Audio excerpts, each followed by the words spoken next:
Hello everyone. आज के revision के टॉपिक में अपन एक टॉपिक पे डिस्कस करेंगे जिसका नाम है 2006 बाड़मेर के कवास गांव में बाढ़ क्यों आई।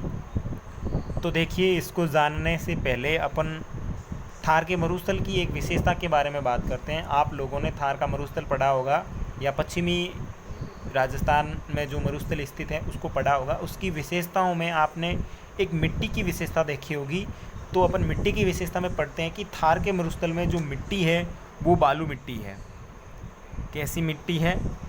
बालू या रेतीली मिट्टी कहते हैं, वो मिट्टी पाई जाती है।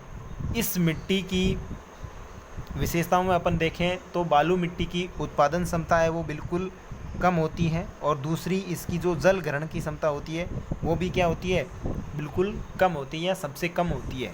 तो अब इसको एक डायग्राम के माध्यम से समझते हैं। माना कि ये बाड़मेर के इलाके का क्षेत्र है और बाड़मेर के इलाके में एक गांव पड़ता है कवास।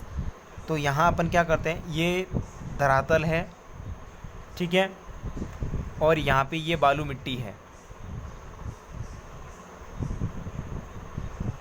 ये क्या है? बालू मिट्टी है। और अपन ने बालू मिट्टी की विशेषता पढ़ी थी क्या, इसकी जल ग्रहण क्षमता होती है, यानी ये जो जल ग्रहण क्षमता है ये इसकी क्या है, कम है।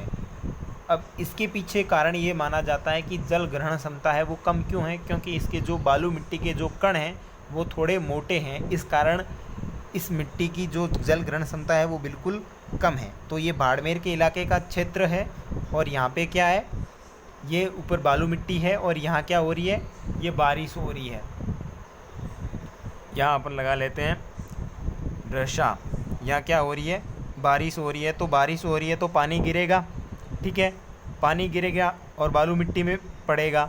जब पानी की बूंदें बालू मिट्टी पे गिरी तो बालू मिट्टी में जल ग्रहण करने की क्षमता बिल्कुल क्या है, कम है। तो पानी क्या होगा, सतह में जाना स्टार्ट हो जाएगा, ठीक है, सतह में जाना स्टार्ट हो जाएगा। सतह में जाने के बाद में इस बालू मिट्टी के थोड़ी ज़मीन के गर्भ में, ज़मीन के जैसे अंदर जाते हैं तो ज़मीन के गर्भ में एक परत पाई जाती है जिसको बोलते हैं चूना पत्थर। चूना पत्थर परत पाई जाती है, ठीक है।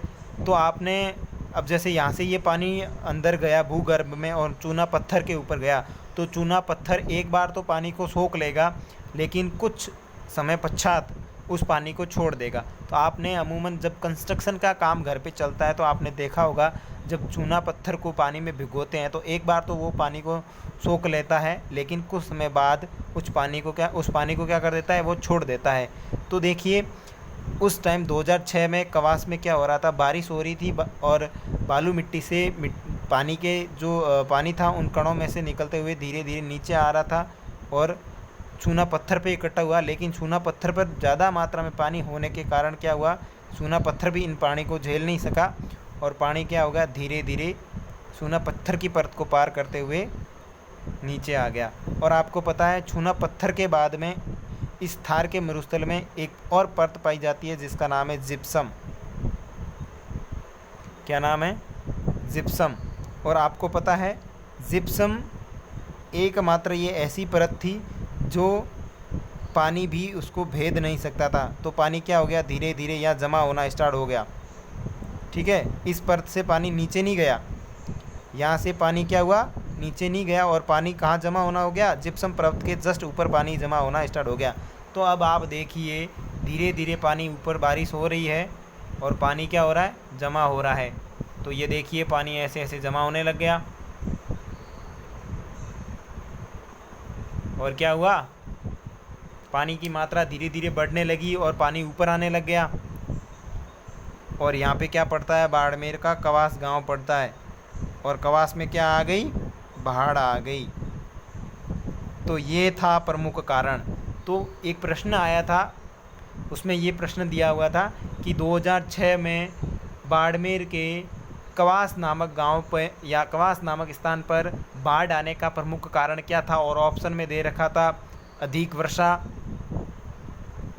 ठीक है, और एक दे रखा था ज़मीन के भूगर्भ में जिप्सम की मात्रा।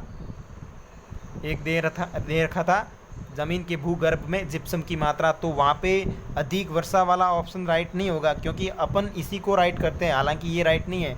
राइट क्या है, ये है, और वर्षा वाला क्या है, गलत है। हालांकि वर्षा तो हुई, लेकिन जो मेन कारण था वो क्या था, जिप्सम की परत पाया जाना। जिप्सम की परत के कारण ही पानी की मात्रा ऊपर की ओर बढ़ी। समझ में आया? Thank you.